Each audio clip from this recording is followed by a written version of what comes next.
ঈশ্বর স্বরূপ আমার বাবা। আর আজকে আমার আসার কথা শুনে তোমরা সবাই এসেছো, একসঙ্গে জড়ো হয়েছো, এতে আমি ভীষণ আনন্দ পাচ্ছি এবং তোমাদের সকলকে আমার ভালোবাসা জানাচ্ছি। তোমরা সবাই ভালো থাকো, সুস্থ থাকো, তোমাদের ভালো। আর এই গ্রামের, এই অঞ্চলের এই সমস্ত মানুষকে আমার ভালোবাসা, তারা সুস্থ থাক, ভালো থাক। আর দেখো, আমি ঠিক বক্তা নই, সাধুরা যারা সাধু তারা বক্তব্য রাখেন, তারা প্রয়োজন আছে তোমাদের, মানুষের প্রয়োজনের জন্য কিছু কথা বলে। তো সেই কারণে আমি তোমাদের প্রয়োজন আছে, আগেও তোমাদের এসে কথা বলে গেছি, তোমাদের উদ্দেশ্যে কিছু বলেছি, আজকেও তোমাদের উদ্দেশ্যে কিছু বলবো। আর যেটা বলবো সেটা তোমাদের ভীষণ দরকার, এটা বলবো ভীষণ গুরুত্বপূর্ণ। তো সেই কারণে তোমাদের আমি প্রথমেই বলি যে দেখো, এই এত বছর ধরে তোমাদের এখানকার মানুষের সঙ্গে আমি যুক্ত। সেখানে দাঁড়িয়ে একটাই শুধু প্রশ্ন থাকে, তুমি যে আমার সঙ্গে যুক্ত বা তোমাদের এখানে আসছি, তোমরাও এসেছো, তো কি এমন একটা ব্যাপার যেটা তোমাদের কাছে আমারও আসা এবং তোমরাও এত ভিড় করে বসেছো, এর মধ্যে একটা ব্যাপার আছে, কি জানো, একটা ভালোবাসা আছে, একটা প্রেম আছে, একটা ভালোবাসা আছে, একটা প্রেম আছে। আর এই ভালোবাসাটা কেমন, কিরকম চাওয়া পাওয়া এসব না, এসবের বাইরে একটা ভালোবাসা আছে। আর এই ভালোবাসাটা আছে বলে তাই তুমিও এসেছো, আমিও এসেছি। তো এই ভালোবাসার কথা আমি বলছি, সে ভালোবাসাটা কিন্তু সাধারণ ভালোবাসা না। এই ভালোবাসাটার মধ্যে একটা নির্ভরতা আছে, একটা বিশ্বাস আছে, একটা নির্ভরতা। কথাটা বললাম কেন, যেহেতু এত বছর ধরে তোমাদের এখানে আমি আসছি, তোমরা জুড়ে আছো, তো সেই জন্য আমি এখানে নতুন মানুষ না, তার মানে তোমাদের সঙ্গে অনেক দিন ধরে পরিচয় হবে।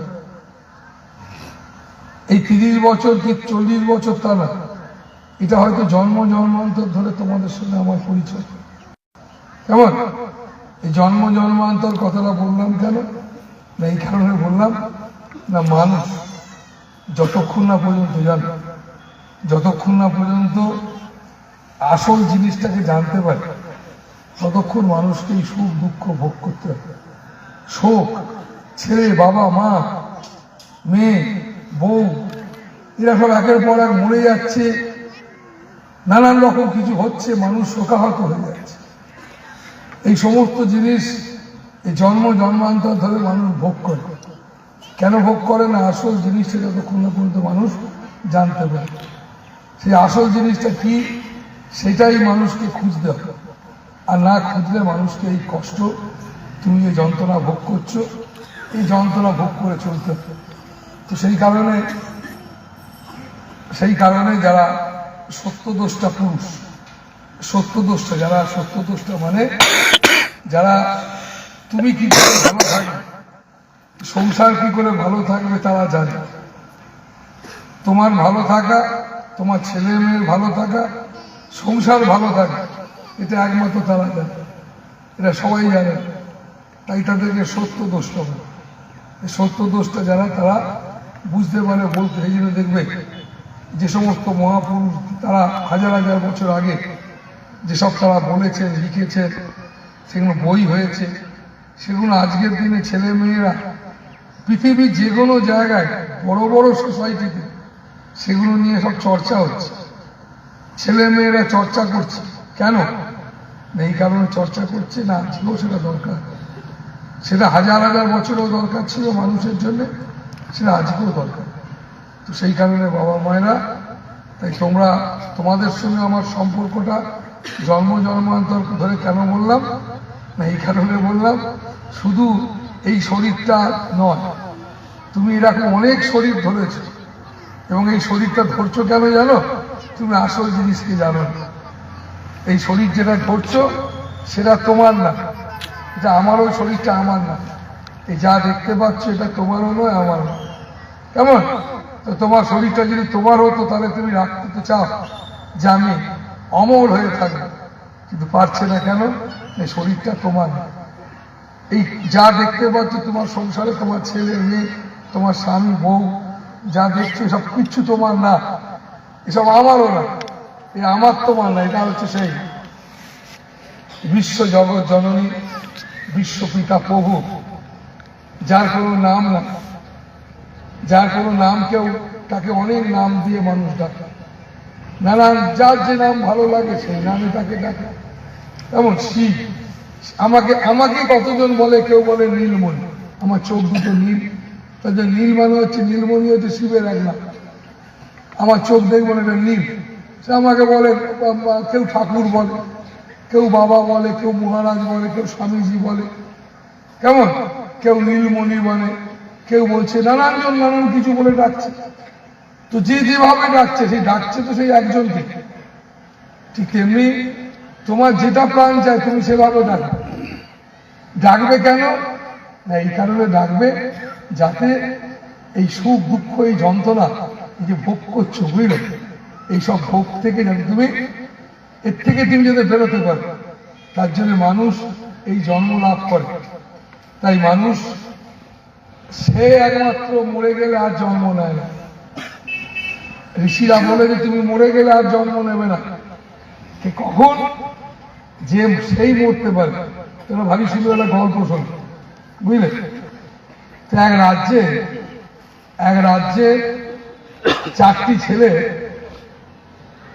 এক রাজ্যে মন্ত্রী রাজাকে এসে বলছে, মহারাজ বড় বিপদ, রাজ্যে একটা পাগল ঢুকেছে, সে পাগলা এমন সব ডিস্টার্ব করছে, রাজ্যের মানুষ অতিষ্ঠ হয়ে উঠেছে, কি করা যায়? তো রাজা এটা শুনে বলছে, মন্ত্রী দেখো আমার রাজ্যে পাগল নেই, এই একটা পাগল এসেছে কোনো জায়গা থেকে, একে রেখে না থাক, পাগল তো নেই, সব কিছু আছে, পাগল নেই, রেখে না। তো পাগলকে রেখে দিয়েছে। তো পাগল এত উৎপাত বাড়িয়ে দিয়েছে, অতিষ্ঠ হয়ে গেছে। তো মহারাজের পাগলকে রাখা যাবে না, ভীষণ বাড়িয়ে ফেলেছে। তো মহারাজ বলছে, যা পাগলকে ডেকে নিয়ে। তো পাগলকে ডেকে আনতে মহারাজ বলেছে, দেখ পাগল, তোকে একটা কথা বল, তোকে আমি রাজ পাগল বলে তোকে আমি ছেড়ে দিচ্ছি, তুই সারা দুনিয়া ঘুরে ঘুরে ঘুরে ঘুরে তোর থেকে বড় পাগল যদি পাস তাহলে তুই আমার কাছে আমি তোর থেকে বড় পাগল চাই। ছেড়ে দেওয়ার পরে মহারাজ বয়স হয়েছে, রাজ্যবাসী সমস্ত মানুষকে দেখছে, বৃদ্ধ হয়েছে, চলে যেতে হবে। মন্ত্রী, আমাকে তো চলে যেতে হবে, তাই সবাইকে দেখছি, খুশি হচ্ছে, কিন্তু একজনকে দেখতে পাচ্ছি, তুই পাগল। তুই পাগলকে দেখলে আমি খুব খুশি হতাম। চলে যাচ্ছি, যেতে হবে, যেতেই হবে, তাই পাগলকে দেখে যায়। তো মন্ত্রী করলো কি, ঘুরে ঘুরে ঘুরে ঘুরে বোম্বে থেকে পাগলকে ধরে, বুঝলি, বোম্বাই থেকে পাগলকে ধরে নিয়ে এলো, নিয়ে এসে মহারাজের সামনে নিয়ে আসতে মহারাজ বলল, আরে পাগল, তোকে তো বলেছিলাম, তোর থেকে তুই তো কোনোদিন কথা বলিস না, তোকে তো বলেছিলাম তোর থেকে একটা বড় পাগল নিয়ে, তুই তোর থেকে বড় পাগল পেয়েছিস, দেখেছিস? তখন পাগল এতদিন কথা বলেনি, বুঝলি, এতদিন পর পাগল সে মহারাজকে বলছে, মহারাজ, এই আপনি বলছেন যাবেন, তো কোথায় যাবেন, তার ঠিকানা দিন। ভয় পাচ্ছেন কেন? একদিন চলে যাব, চিন্তা করার কিছু নেই, আপনি চলে যাবেন বলছেন, আর কতদিন থাকবো, চলে যাব। তো পাগল পাখিতে ঢেকে আনলেন বোম্বে থেকে, তো আপনি ঠিকানা দিন কোথায় যাবেন, চিন্তা করছেন। মহারাজ বলছে, দেখ পাগল, আমার ঠিকানা জানা না। কেমন ঠিকানা আমার জানা না? যে সব থেকে বড় পাগল আপনি যাবেন কোথায়, ঠিকানা জানেন না? তো তাই আমরা সব থেকে বড় পাগল জানি, বাবা মায়ের, আমরা কোথায় যে যাবো আমরা তার ঠিকানা জানি। সবাই বলছে যাব, চলে গেলে হাউ হাউ করে কাঁদছে, শোকে ফেটে পড়ছে, কেমন, তুই বলছি তো যাবো, তাই ঠিকানা করে। তাই যে মানুষ সাধন ভজন যাই করো, মরতে জানা চায়, কিভাবে মরবে, মরা মানে এই যে মরে পেল সেটা না, আসল মরা মানে তোমার যার যেমন ভাব তার তেমন লাভ। তোমার ভাবনা কেমন, তুমি কিরকম ভাবনা নিয়ে তোমার শেষ নিঃশ্বাস ত্যাগ করবে, সেই ভাবনাটা তোমার কেমন হবে। তো সেই ভাবনা একদিনে তৈরি হয় না, শিশু বয়স থেকে তৈরি হতে হবে, বাচ্চা থেকে। তাই তাকে বলে সংস্কার, ভালো সংস্কার। ভালো সংস্কার মানে যে মানুষের মধ্যে একটু একটু একটু একটু করে উদারতা জাগে, যে মানুষের মধ্যে প্রেম জাগে, যে মানুষের মধ্যে সংযম এই গুণ সেটা জেগে ওঠে, তাকে বলা হয় সংস্কার, ভালো সংস্কার। তোমার ছেলে তোমার মেয়ের মধ্যে যদি, তোমার মধ্যে যদি ভালো সংস্কার থাকে, তোমার বাড়িতে কোনোদিন অশান্তি হবে না। কেন হবে না জানো? তোমাদের সংস্কারটা ভালো। সংস্কারটা ভালোর জন্য তোমাদের মধ্যে ত্যাগ আছে, সংস্কারটা ভালো বলে তোমার মধ্যে সংযম আছে। এই সংযম থাকার জন্য কি হয়েছে? সংযম থাকার জন্য তোমার বাড়িতে সন্ধ্যেবেলায় শুকনো রুটি একটুখানি ডাল হয়েছে, তা দেখে তুমি কেঁদে, হে ভগবান, আমি শুকনো রুটি আর ডাল খাবো, আমার পাশের ঘরে মাংস খাচ্ছে, তুমি এই নিয়ে দুঃখ করছো। তখন তুমি দুঃখ, তোমার ভালো সংস্কার নয় বলে তুমি দুঃখ করছো। আর যদি তোমার সুসংস্কার, ভালো সংস্কার থাকে, ভালো সংস্কার মানে মানুষের সংস্কার, মানুষের মধ্যে, তাহলে তুমি কি ভাববে? তুমি ভাববে, ওহ প্রভু, আমাকে ডাল রুটি জুটিয়ে দিয়েছে, অনেকে এখনো পাইনি, এই ডাল রুটি এখনো অনেকে পাইনি, তুমি আমাকে দিয়েছে জোগাড় করতে, এটা আমার কাছে পোশাক, এটাকে আমি ধন্য মনে করে গ্রহণ করব।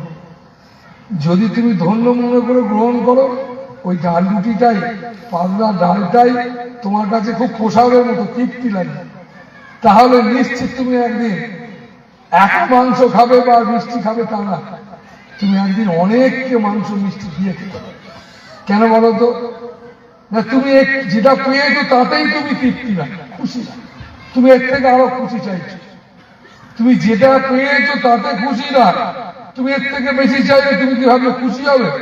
তুমি তাতেও তুমি অতিত্ব তোমার হয়ে যাবে, তোমার অভ্যাসে অতিত্ব থাকে। তুমি এই সংস্কার তৈরি করেছো, তুমি এই ভাবনা চিন্তা করে ফেলেছো যে সবসময় অখুশি না। তো সেই কারণে বাবা মায়েরা ভালো সংস্কার তৈরি করো। ধর্ম আচরণের ব্যাপার, ধর্ম ধূপ ধুনো ফুল বেল পাতার জিনিস না। তবে আমরা ফুল বেল পাতায় যে দুর্গা মায়ের পুজো এসব করলাম না, এসব করলাম কেন না, এই কারণে করলাম, যবে থেকে আমরা দুর্গা মাকে নিয়ে আসছি তবে থেকে আমাদের মন মায়ের দিকে চলেছে, আমাদের মন আজে বাজে দিকে ঘুরে বেড়ায়। তাই বাড়িতে নারায়ণ পুজো দিয়েছি, কালকে নারায়ণ পুজো হবে, বাস নাম সংকীর্তন হবে, 5 জন মানুষ আসবে, পুজো হবে। তাই আজ থেকেই পরিষ্কার পরিচ্ছন্ন সব জোগাড় জান্তি করা মানে তোমার মনটা একটু একটুখানি করে সেই প্রভুর দিকে দেওয়া, ভালো কাজের দিকে দেওয়া। এসব যদি না থাকতো তুমি কোনোদিনই আর এই ভালো কাজের জন্য চিন্তা করতে না। তাই তুমি তোমার বাড়িতে পুজো পাঠ এসব করছো কেন না, তোমার মনটাকে একটু একটু করে ভালো দিকে নিয়ে যাওয়ার জন্য চেষ্টা করছো। এই ভালো দিকে নিয়ে যাওয়ার চেষ্টা করাকে বলে সাধনা করা। তো তাই তোমরা এই যে পুজো পাঠ এসব করছো, এই যে আজকে আমি আসছি, অনেক বাবা মায়েরা তোমরা সবাই না, আজকে দেবানন্দ বাবা আসবে, গুরুদেব আসবেন, দর্শন করো, প্রণাম করো, তোমার মনে জাগছে, তারপরে তোমার মধ্যে এই পুজো শুরু হয়ে গেছে, মানে তোমার মধ্যে গুরু চিন্তা শুরু হয়ে গেছে, ঈশ্বরের চিন্তা শুরু হয়েছে। এই সমস্ত জিনিসগুলো, এই সমস্ত কর্মগুলো ভালো। তাই বাড়িতে প্রতিদিন পুজো করতে হয় কেন? তাই প্রত্যেক দিন বাড়িতে হিন্দু মুসলিম খ্রিস্টান সবাই দেখবে, যার যেমন রীতি তারা দেখবে প্রত্যেক দিন সেইভাবে সেই মতো তারা প্রভুকে ডাকে। কেন ডাকে? এই কারণে ডাকে না, মনটাকে তৈরি করার জন্য। তাই দীক্ষা নেওয়া মানে কি? দীক্ষা নেওয়া মানে দক্ষতা অর্জন করা, শক্তিশালী হওয়া। শক্তিশালী হওয়া মানে তুমি খুব দুর্বল, তুমি সব সময়ের জন্যেই আমার ছেলেটা ভালো থাকবে তো, আমার মেয়েটা, আমার মেয়ে, আমার জামাই, এই সমস্ত নিয়ে তুমি ভীষণ উতলা। কেন উতলা? তুমি দিন রাত বলছো এটা আমার আমার আমার, তাহলে আমার যখন তাহলে তো উতলা কিসে? কারণ এই কারণে উতলা তুমি জানো, তুমি মানো না, এই কারণে মানো না, তুমি মায়ার মধ্যে পড়ে আছো। তুমি কি জানো? এই জগতে কোনো জিনিস তোমার না, তাই তোমার এত ভয়, তাই তুমি এত ভয়ে কাতর। আমার ছেলেটা, আমার মেয়েটা, তুমি ভগবানের কাছে প্রার্থনা করছো, গুরুর কাছে প্রার্থনা করছো যে আমার ছেলেটা, আমার মেয়েটা পড়াশোনা, চাকরি বাকরি এসব যেন ভালো হয়, ইত্যাদি হয়। একটাও কিন্তু তোমার না, কোন জিনিসটা তোমার না। তুমি এখানে যা বসে আছো কিচ্ছু তোমার না, এই শরীরটাও তোমার। তা আমরা এরকম একটা, এটা সত্যি, এই সত্যিটা, এটা যে আমার নয়, এটা সত্যি। এই সত্যিটাকে আমরা, এটা সত্যি, এটা আমার নয়, এটা সত্যি। তার মানে কি? এটা মিথ্যে। সেই মিথ্যে জিনিসটাকে আমরা সত্যি বলে ভাবছি, তাই এর নাম মায়া। কেমন? এই মায়া মানুষকে কষ্ট দেয়, মায়া মানুষকে, স্বামী স্ত্রী, ছেলে মেয়ে, এই সমস্ত জিনিসকে সম্পর্ক খারাপ করে দেয়। তাই আমাদের মাথায় রাখতে হবে, তাই মায়া বদ্ধ জীব, মায়া মুক্ত শিব। তাই আমাদের মায়া মুক্ত সেই শিব মানে, শিব মানে ওই শিব ঠাকুর পাথরের টানা, শিব মানে সব, সব মানে বিশ্বভুবন যা দেখতে পাচ্ছি সবটাই সেই সুন্দর। কেমন? তো সেই সবটাই সুন্দর, তাহলে কি করব আমরা? তাই আমাদের মাথায় রাখতে হবে আমাদের কষ্ট, দুঃখ। তুমি যতই মাদুলি, জলপোড়া, তেলপোড়া নাও। আমি এক সময় জলপোড়া দিতাম, এই গাঁয়ের অনেক মানুষ আমার কাছে জলপোড়া নিয়ে এসেছে, তো জলপোড়া দিতাম, এখন দিই না, মাদুলি দিই না। কেন? আজ থেকে 35 বছর, 34 বছর আগে দিয়েছি, দিই না কেন? তখনই দিতাম, তারপরে ছেড়ে দিয়েছি। কতদিন দিই? 6 মাস, 9 মাস, 1 বছর। কেন? না, জাগতিক জগতে মানুষকে ভালো থাকতে গেলে, তোমরা ভালো থাকতে চাইলে, জাগতিক জগতে কোনো তাবিজ, কবচ, শেকড় বাকড় কেউ তোমায় ভালো রাখতে পারবে না। কেমন? কারোর হিম্মত নেই তোমায় ভালো রাখবে। একমাত্র ভালো রাখতে পারবে সেটা পরমাত্মা, ঈশ্বর। তো তাই সেই কারণে তুমি যদি একটু একটু করে চলতে পারো, তাই ধর্ম আচরণের ব্যাপার, ধর্ম নিয়ে ঝগড়া করার ব্যাপার না। ধর্ম কোনো সম্প্রদায় না, ধর্ম ছিল, আছে এবং থাকবে। কেমন? তাকে তোমার মতো দেখতেও নয়, আমার মতো দেখতে না। সেটা হচ্ছে কি না, আচরণ। আমি একটা মানুষকে, একটা জীবকে নম্রতার সহিত দেখব, নম্রতার সহিত তার সঙ্গে সম্পর্ক করব। স্বামী স্ত্রী, একটা মানুষ আর একটা মানুষকে ভীষণ সম্মানের সহিত ভাবব, তো পাচ্ছি না। তাই তোমাদের সংসারে এত অশান্তি, যন্ত্রণা। তোমরা কারোর কাছে গেলে তোমার বাতের ব্যথা সেরে গেল, যার কাছে গিয়ে সারালে সে তোমার একটা শেকড় দিয়েছিল, সেই শেকড়টা সে জানে, সেই শেকড়টা সে জানে, সেই শেকড়টা ব্যবহার করলে বাতের ব্যথা সেরে যেতে পারে। এই শেকড়টা তো ও তৈরি করেনি, কিন্তু শেকড়টা আছে, তুমি জানো, আমি জানি না, ওই লোকটা জানে। তাই ওর কাছে গিয়ে তুমি বাতের ব্যথা সারলে, তো খুব ভালো কথা। কিন্তু ভুল করছো কোথায় জানো? তুমি বাতের ব্যথা যার কাছে সারলে, তাকে তুমি মাথায় তুলে নাচতে লেগে। এখন যাকে তুমি ভাবতে লাগলে এর মধ্যে অনেক শক্তি আছে, এ আমার বাতের ব্যথা সারিয়ে দিয়েছে।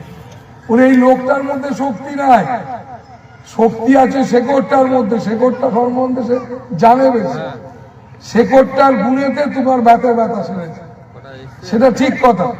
কিন্তু তুমি সেই লোকটাকে মাথায় তুলে নাচতে যাকে চাইলে, দেখা গেল লোকটা কিন্তু তোমার থেকে লোভী বেশি। যাকে তুমি ভাবলে খুব শক্তি আছে, তিনি বোধহয় মহাপুরুষ। কেমন? সেই লোকটা কিন্তু দেখা গেল তোমার থেকেও লোভী বেশি। তোমার যা লোভ আছে তার থেকে লোভ, তাতে কিন্তু তোমার সমস্যা আসতে পারে, তাতে তুমি কিন্তু খুব দুঃখী হয়ে পড়তে পারো। তো সেই কারণে বাবা মায়েরা, তোমাদেরকে আমার বলার যে না, এই শেকড় বাকড়, তাবিজ কবজ, হাত দেখা, পা দেখা, এটা কোনোদিন সাধুরা বলে না।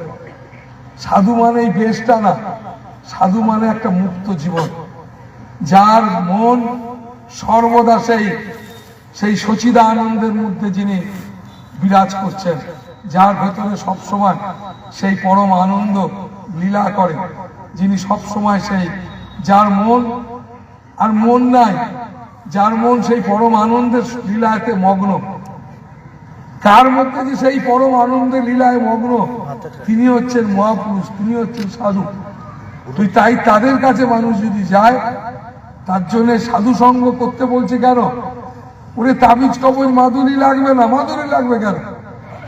তুমি যদি সাধু সঙ্গ করো, তুমি যদি গুরু যেমন ভাবে তোমায় বলেছেন, তুমি সেইভাবে যদি গুরু নাম যেমন ভাবে তিনি তোমাকে চলতে বলেছেন, তুমি সংসারী মানুষ, সাধু সন্ন্যাসী, তুমি যেই হোক, তুমি যদি সেইভাবে চলবার চেষ্টা করো, আমি তোমায় বলতে পারি কোনো অশুভ শক্তি তোমায় ছুঁতে পারবে না। তুমি ভূত প্রেত অমুক তাই তুমি এইগুলোকে বিশ্বাস করো। গীতায় ভগবান বলেছে, আমাকে যে রূপে ডাকবে সে রূপে আমি সাড়া দিই, যা চাইবে আমি তাই দিই। তোমরা আজকে এই চেয়েছো, তাই তোমরা কাঁদছো, তাই তুমি পেয়েছো। তো তাই বাবা মায়েরা, এবার এমন কিছু চাও যে চাওয়াটা তোমার হোক। তোমার চাওয়াটা কি? আমাদের সবার আসল কোনটা? এই সবটাই যদি আমার নয়, তাহলে কোনটা আমার আসল? আমার আসল হলো আমার উল্টো দিলে কি হয়? তোমার। আমার না হলে তোমার হবে। আমরা আজ থেকে, এখন থেকে মুখে যতই বলি আমার, ভেতর থেকে অন্তত বলবো সবই তোমার। কেমন? ভেতর থেকে যেন অভ্যাস করতে পারি এই মৃত্যুর দিন পর্যন্ত এটাই একমাত্র আমার নিজস্ব সম্পদ। কি? এই সবটাই তোমার। ছেলে মেয়ে যা কিছু দেখতে পাচ্ছি, এ একটাও কিছু আমার না, সবটা তোমার। এই ভেবে নিজেকে ধন্য করব, এই ভেবে নিজেকে গর্বিত করব। কেন না? আমি বাড়ির কিছু একটা কাজ সুযোগ পেয়েছি, সংসারের কিছু একটা সুযোগ পেয়েছি, এই সুযোগ দিয়েছে তুমি আমার, এই ভেবে ধন্য হবে। তো তাই বাবা মায়েরা, যদি তুমি ভাবতে পারো সবই তোমার, আমি তোমাদের বলতে পারি, তুমি যেমন আছো এর থেকে অনেক ভালো থাকতে পারবে। তুমি যাতে ভীত, এই ভয় তুমি কাটিয়ে উঠতে পারবে। শুধু একবার ভেতর থেকে তুমি চেষ্টা করো সব তোমার বলা। তুমি একদিনে পারবে না, একটু একটু একটু একটু করে মানুষ সঞ্চয় করে, তাই তাকে বলে। তাই তোমার চাই একটা শুভ ইচ্ছা, আমি সবটা তোমার করতে চাই। এই সবটা যে তোমার, এটা আমি ভেতর থেকে বলতে চাই। শুধু না, আমি এটাই হতে চাই। আমার ছেলে মেয়ে সংসার, এই সবটা আমার আসল না, এটা সবার আমার জীবনে। এটাকে আমি সবার আগে করব না, আগে আমি তোমাকেই একমাত্র ভালোবাসবো। তাহলে কিন্তু আমার ছেলে মেয়ে সংসার সবাইকে আমরা ভালোবাসতে পারবো। আমরা ছেলে মেয়ে সংসারকে ভালোবাসতে গিয়ে আমরা তাদেরকে সম্মান করতে পারছি না। আমরা পাশের বাড়ি, সামনের বাড়ি, নিজের ছেলে মেয়ে কাউকেই আমরা খুব একটা গুরুত্ব দিতে পারছি না। এই সমস্ত কিছুর জন্য আমরা নিজেরা দোষী। আমরা নিজেরা নিজেদেরকে তৈরি করতে পারছি না। আমরা সব সময় জানবে যে একটা কুকুর জন্ম থেকে কুকুর, তাকে কষ্ট করে কুকুর হতে হয় না, কিন্তু একটা মানুষকে মানুষ হতে গেলে কষ্ট করতে হয়, পরিশ্রম করতে হয়। তো মানুষকে মানুষ হতে গেলে ডাক্তার ইঞ্জিনিয়ার হওয়া খুব একটা কঠিন কাজ না। এই এক কারি টাকা জোগাড় করা খুব একটা কঠিন কাজ নয় বাবা মায়েরা। তাই সব থেকে কঠিন বলবো না, সব থেকে সঠিক কাজ হচ্ছে যে মানুষকে মানুষ হতে গেলে তার জন্য লড়তে হয়। মানুষকে মানুষ হওয়া মানে উদার হওয়া, বিচক্ষণ হওয়া, সচেতন হওয়া, জীবনটাকে সুন্দর করা। মলিনতা মুক্ত করা। কেমন? তো তাই বাবা মায়েরা, আমি তোমাদের বলবো প্রত্যেক দিন, প্রতিদিন সংসারে যেমন সময় দাও, ছোট ছোট বাচ্চা ছেলে মেয়েরা যেমন পড়াশোনায় সময় দেয়, ঠিক তেমনি প্রত্যেক দিন একটুখানির জন্য সময় দেবে। কিসে সময় দেবে? আমি তোমায় ভালোবাসি, আমি তোমাকে চাই, এইরকম ইচ্ছা কিছুক্ষণের জন্য রাখবার জন্য সময় দেবে। তোমার জীবনে 24 ঘন্টার মধ্যে এরকম একটা ইচ্ছা আমি কিছুক্ষণ ধরে রাখতে চাই, প্রার্থনা করতে চাই, প্রভু তোমায় চাই, তোমার চাই। তো এর জন্য প্রত্যেক দিন সময় দেবে। তাহলে কি হবে না, তুমি আমরা যেসব নিয়ে বসে আছি শুধু লেনা দেনা আর কিচ্ছু না, শুধু চাওয়া পাওয়া। এমন চাওয়া পাওয়ার জায়গায় পৌঁছে গেছি, ছেলে মেয়ে স্বামী স্ত্রী সবাই যেন সবাইকে চাইছে, না দিতে পারলে যেন কষ্ট। সত্যি চাওয়া পাওয়াটাই কি প্রেম, ভালোবাসা? এত নয়। তাই আমাদের ঈশ্বর ভগবান তিনি সবের ঊর্ধ্বে। তাই বাবা মায়েরা মাথায় রেখো, ভালো থেকো, প্রার্থনা করো, প্রভু আমি তোমাকে চাই, তোমাকে বিনা কিচ্ছু চাই না। তাই তুমি আমাকে নিয়ে এসেছো, আমি তোমাকেই তো পাবো। মাছ জলে থাকে, জলেতেই জন্ম হয়, জলেতেই মাছের মৃত্যু হয়, তবু তার পিপাসা মেটে না। আমরা এই সুন্দরের জগতে বাস করছি, এই সুন্দরের জগতেই আমরা এসেছি, এই সুন্দরের সাথে মিশে যাব। কিন্তু আমরা তবু আমাদের কত কত কত কত কত কত জ্বালা, কত যন্ত্রণা। কেন? ওই একটু আগে বলেছি যে সাধন মদন যাই কোনো মরতে জানা চাই। তাই ঠিকানাটা তো চাই, কোথায় যাব, কোথায় যাবো আমরা? ঠিকানাটা আমাদের কাছে নাই। তাই ঠিকানাটা কোথায় জানো? তোমার গুরুদেব, তুমি যার কাছে দীক্ষা নিয়ে থাকো, গুরুদেব তোমায় যে নাম দিয়েছেন সেই নামটাই হচ্ছে একমাত্র কোড নাম্বার, যে নাম্বারটা ছাড়া তার সঙ্গে মিলানো যায় না। এমন তাই যত পারবে চলে ফিরে ঘুরে বেরিয়ে মনে মনে বলবে এবং নিজেকে একটু সংযমী করবে। এটা আমাদের, এটাই তো পুজো। ভগবান সব দিয়েছেন, তার দেবার কিচ্ছু নাই। শুধু আমরা সংযমী নই বলে আমরা হাউতাস করে পড়ছি, অর্থ থেকে সমস্ত যে যন্ত্রণা ভোগ করছি, শুধু আমরা সংযমী নই বলে। তাই সংযমী নই বলে সম্পর্ক খারাপ করছি, বন্ধুর সঙ্গে সম্পর্ক খারাপ, ভাই আত্মীয় পরিজন সবার সঙ্গে সম্পর্ক খারাপ। কেন? আমরা সংযমী নই। একটা মানুষকে মানুষ হতে হয় বাবা মায়ের। তাই বাবা মায়েরা চেষ্টা করবে প্রতিনিয়ত সজাগ থাকার। সুযোগ পেলে সাধু মহাত্মাদের কাছে যাবে। কেন যাবে না? তোমার জীবনে একটা দরকার ইচ্ছা। কি ইচ্ছা? না সবটাই তোমার, এরা আমি করতে চাই। আমার বলে তো শুধু আমার তো করতে পারবো না, তাই সবটাই তোমার।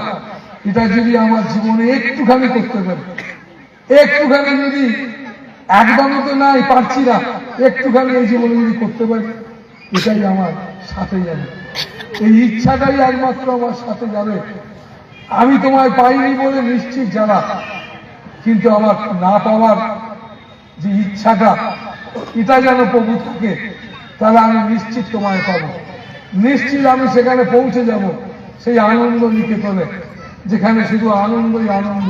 তো তাই বাবা মায়েরা, আমাদের জীবনের উদ্দেশ্য আনন্দে থাকা, আনন্দে চলা, আনন্দে গেছে। তো তাই বাবা মায়েরা চলবে, ফিরবে, ঘুরবে, সূচি অসুচি যে কোনো অবস্থায় যেমন ভাবে পারো নাম করবে আর প্রার্থনা করবে, আমি তোমায় চাই। এই ইচ্ছাটা ভেতরে রাখবে। আর এই ইচ্ছা, এই চাই যদি একটুখানির জন্য তুমি দুর্বল হয়ে পড়ো, এই ইচ্ছাটা যদি তোমার মধ্যে যদি একটু কমে যায়, তার জন্য প্রার্থনা করবে, প্রভু যদি কমে যায় ইচ্ছাটা আমার ভেতর থেকে, তুমি যেন আমাকে ছেড়ে দিও না। আমার ইচ্ছাটাকে তুমি বাড়িয়ে দিয়ে, তুমি আমার ইচ্ছাটাকে বাড়িয়ে তোলো, আমি যেন তোমাকেই পেতে পারি। আর আমি ছোট থেকেই যেন এইরকম একটা ইচ্ছা, কারণ ভালোবাসা ছাড়া তো হবে না। তাই বিনা প্রেম সে নেই মিলে নন্দলালা, প্রেম ছাড়া কিছু হবে না, পড়াশোনা না, কোনো কিচ্ছু হয় না। তো তাই প্রেম তো চাই। তাই তোমাদের অন্তরের অন্তঃস্থলে জেগে উঠুক, বেজে উঠুক, আমি তোমাকে চাই। ভালো থাকো, খুব আনন্দ।